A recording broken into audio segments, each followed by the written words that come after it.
काहे कोइनी बाबूजी दुरंगी नीतिया हो दुरंगी बातिया।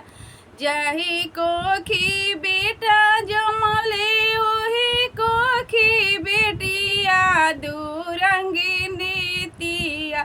काहे कोइनी बाबूजी दुरंगी नीतिया हो दुरंगी बाती। बेटा के जन्म में बजवने ढोला झलिया हमारी बेरिया हो हमारी बेरिया।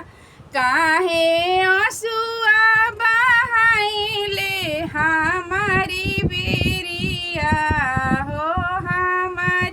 बेटा के पढ़ावे खातिर भेजने कॉलेजिया हमारी बेरिया हो हमारी बेरिया। काहे खाना बनवनी हमारी बेरिया हो हमारी बेरी।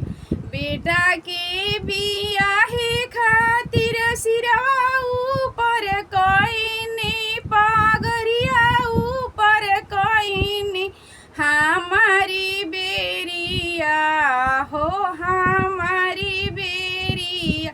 काहे सिरवा झुकवनी हमारी बेरिया हो हमारी बेरिया। काहे